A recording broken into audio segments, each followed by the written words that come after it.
আসসালামু আলাইকুম প্রিয় শিক্ষার্থীরা, আশা করি তোমরা ভালো আছো। আজকে আমরা দ্বিতীয় পর্ব সলভ করব। তোমরা অলরেডি স্ক্রিন দেখতে পারতেছো যে উপাত্তগুলো কি।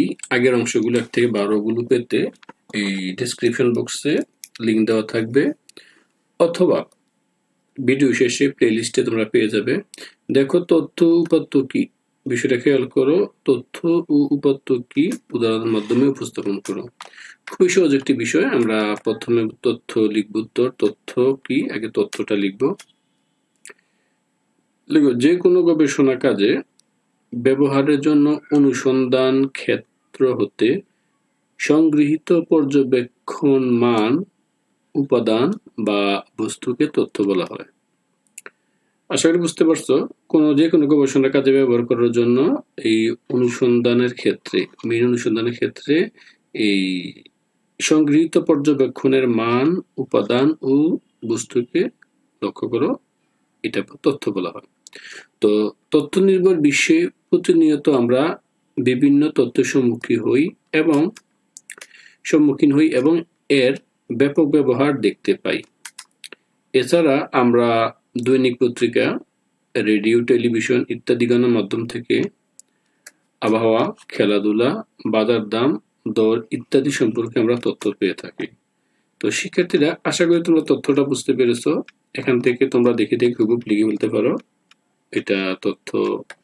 এবার আসো উপাত্ত কি। উপাত্ত নিয়ে আলোচনা করতেছি। শিক্ষার্থীরা দেখো, এই উপাত্ত হচ্ছে এই পরিসংখ্যানে বর্ণিত সংখ্যাসূচক তথ্যই হলো উপাত্ত।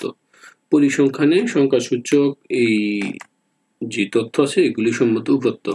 যেমন এই ধরো, কোন স্থানের দৈনিক সর্বোচ্চ ও সর্বনিম্ন তাপমাত্রা বা কয়েকদিনের বৃষ্টিপাতের পরিমাণের সংগ্রহ করলে এটা উপাত্ত হবে। আবার আরেক উদাহরণ হলো 10 জন ছাত্রের বার্ষিক পরীক্ষায় গণিত বিষয়ে প্রাপ্ত নম্বর, রোল নম্বর অনুযায়ী এটা হলো উপাত্ত।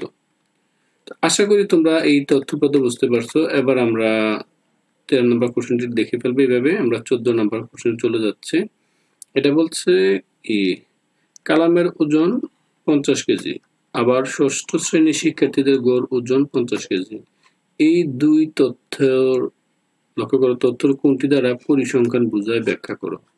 তো খুবই সিম্পল, আমরা এটা সহজে বুঝাতে পারবো। লক্ষ্য করো, এই কালামের ওজন 50 কেজি, আবার ষষ্ঠ শ্রেণীর শিক্ষার্থীদের গড় ওজন 50 কেজি। এই দুই তথ্যের মধ্যে এই ষষ্ঠ শ্রেণীর শিক্ষার্থীদের গড় ওজন 50 কেজি দ্বারা পরিসংখ্যান বোঝায়। আশা করি বুঝতে পারছো, এই ষষ্ঠ শ্রেণীর শিক্ষার্থীদের এই গড় ওজন 50 কেজি দ্বারা পরিসংখ্যান বোঝায়। কেননা এই একটিমাত্র সংখ্যা দ্বারা প্রকাশিত উপাত্তের, লক্ষ্য করো, একটিমাত্র সংখ্যা দ্বারা প্রকাশিত উপাত্ত পরিসংখ্যান নয়, একটা দ্বারা প্রকাশ করলে পরিসংখ্যান নয়। তাহলে এই দেখো, এই কামালের ওজন 50 কেজি এই একটিমাত্র সংখ্যা ভিত্তিক তথ্য, কাজেই এটি পরিসংখ্যান নয়। অপরদিকে ষষ্ঠ শ্রেণীর এই দেখো শিক্ষার্থীদের গড় ওজন 50 কেজি, এটি বৈশিষ্ট্য পরিমাপক একাধিক সংখ্যা বোঝায়, তাই ঠিক আমাদের হবে এই পরিসংখ্যান।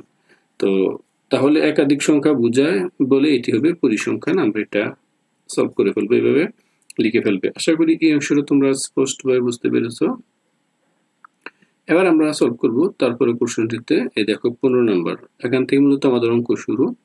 এই তোমার লক্ষ্য করো, প্রশ্নটা বলে দেওয়া আছে তোমাদের শ্রেণীর 20 জন ছাত্রছাত্রীর গণিতের প্রাপ্ত নাম্বারগুলো এই ক্রমান্বয়ে দিয়ে দেওয়া আছে 20 জন ছাত্রের। তো এই উপাত্তগুলো কি বিন্যস্ত উপাত্ত?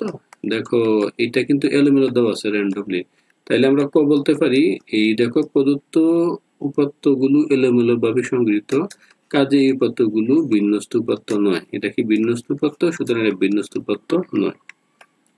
এটা গেল ক। এবার আমরা সলভ করব খ।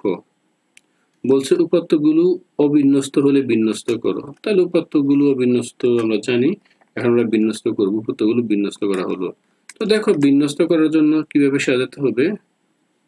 প্রথমে একবারে ছোট 30, আবার খুঁজবা কোথায় 30 আছে, এইভাবে 30, এই 30 খুঁজবা, তারপর খুঁজবা, তারপর ছোট হচ্ছে 35, তারপর 35 এর আর নেই, 35 এর পরে খুঁজবা, তারপর ছোট হচ্ছে 40, এই 40, তারপর আবার খুঁজবা, এই 40 এখানেও আছে 40, 40 দুইবার লিখবা, তারপর এভাবে 50 খুঁজবা, 50 50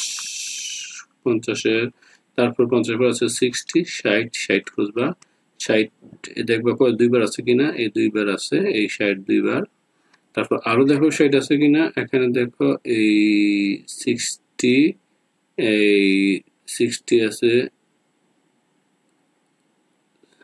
দেখো আরেকটি 60 আছে, তাহলে 60 তিনবার। তারপরে 65 এই 65, তারপরে 70 দেখবা এই 70 একটি আছে, এখানে একটি, এখানে দেখো এই 70 এখান থেকে শুরু করে এখানে আরেকটি 70, আরেকটি 70, 70 পর আছে 75, এই 75 এখানে একটি, এখানে একটি 75, দেখো এই 75 এখানে আরো একটি, এই আরো একটি, তারপর হচ্ছে 80 এই 80, এই 85 তোমরা এইভাবে একটা খুঁজবে, 85 85 90 হচ্ছে দুইটি, এই 90 এখান থেকে এই 90 হচ্ছে দুটি, 95 একটি, 100 একটি। অর্থাৎ এই সিরিয়াল করাটা যে নামটা, এই নামটাই হচ্ছে তোমার কি বলতো, এটাকে আমাদের বিন্যস্ত করা, অর্থাৎ এই যে সিরিয়াল সিস্টেমটা এটাকে আমরা বিন্যস্ত করেছি। এবার বলছে যে বিন্যস্ত করো। এবার মানের ঊর্ধ্বক্রম অর্ধক্রম, এটা খুবই সহজ, যেহেতু এটা একবারে সাজিয়ে ফেলেছি তাহলে মানটা ঊর্ধ্ব মানে উপর দিকে যাবে, আর লিখতেই পারি গ নাম্বার মানের ঊর্ধ্বক্রম অনুসারে সাজিয়ে পাই। তাহলে দেখো এটা 30, তারপরে দুইটা 30, তারপরে 35 40 40 50 60 60 60 65 70 70 75 75 80 85 90 90 95 100। দেখো এই সিরিয়ালটাই এখানে ক্রমান্বয়ে দিয়ে দেওয়া আছে। তাহলে মানে ঊর্ধ্বক্রম গেল, ঊর্ধ্ব মানে কি, মানটা ঊর্ধ্ব দিকে মানে বড় দিকে। এবার আমরা করব অর্ধক্রম। তাহলে অর্ধক্রম অনুযায়ী আমরা এই বড় থেকে ছোট দিব, অর্থাৎ 100 এই 100 এই 95 95 90 90 90 90, অর্থাৎ আমরা এই বড় থেকে ছোট যাব, এখানে 80 এখানে 80 80 পরে কমলো 75 75, তারপর আবার 75 75, দেখো 70 দুইটা দুইটা 70, 65 একটি 65 একটি, 60 তিনটি, 1 2 3 60 তিনটি, তারপর দেখো 50 একটি 40 দুইটি, 50 একটি 40 দুইটি, 35 একটি 30 দুইটি, 35 একটি 30 দুইটি। অর্থাৎ এই সিস্টেম হচ্ছে মানে ঊর্ধ্বক্রম অধঃক্রম আমরা দুটাই সাজাতে পারলাম। শিক্ষার্থীরা, আশা করি তোমরা এই অংশগুলো তোমরা খুব সহজেই বুঝতে পেরেছো। এবার আমরা 16 নম্বর কোশ্চেনটি বলছে, তোমার শ্রেণীর 15 জন, লক্ষ্য করো 15 জনের ওজন, আমরা কি ওজন উপস্থাপন করো এবং গড় নির্ণয় করো। তাহলে তোমার শ্রেণীর যে কোনো 15 জনের ছাত্র গড় নির্ণয় করবা। তো আমি ধরে নিচ্ছি যে তোমার বই লিখতেছি, আমার শ্রেণীর 15 জনের ওজন কেজিতে নিচে উপস্থাপন করা হলো। তো দেখো প্রথম 51, এই 15 জন 51 কেজি, তারপরে 40 47 52 38, এইভাবে ক্রমান্বয়ে আমরা এই 15 জনের এই গড় ওজনটা লিখলাম। তো 15 জনের গড় ওজন লিখার পরে আমাদের এই কোশ্চেনটা একটা আমাদের উপস্থাপন গড় নির্ণয় করতে বলছে। তাহলে এখন আমাদের এই 15 জনের গুলো এই যেহেতু গড় নির্ণয় করবো সবকটাকে যোগ করতে হবে, এই 51 থেকে এই 48 পর্যন্ত। দেখো প্রথমে 51, তারপরে যোগ 40 40, তারপরে 47 47 52 52 38 38 41, এইভাবে লাস্টে 48 48 এই পর্যন্ত আমরা যোগ করলাম। তাহলে যোগ করলে কত হচ্ছে, দেখো যোগ করলে হচ্ছে 693। আমরা জানি গড় হচ্ছে উপাত্ত সমূহের সমষ্টি এবং উপাত্ত সমূহের সংখ্যা। উপাত্ত সমূহের সমষ্টি হচ্ছে 693 693, আর উপাত্ত সমূহ সংখ্যা হচ্ছে 15। এটা যোগ করলে হচ্ছে 46.2। তাহলে এখান থেকে আমরা বলতেই পারি সুতরাং নির্ণয় গড় হচ্ছে 46.2। তো শিক্ষার্থীরা, আশা করি আজকের আলোচনাগুলো খুব ফলপ্রসূ হয়েছে, তোমরা বুঝতে পারছো। না পারলে ভিডিওটি বেশ কয়েকবার দেখবে। সবাইকে অসংখ্য ধন্যবাদ। চ্যানেলকে সাবস্ক্রাইব করে পরে ভিডিও পেতে বেল বাটনগুলো অন করে রাখো।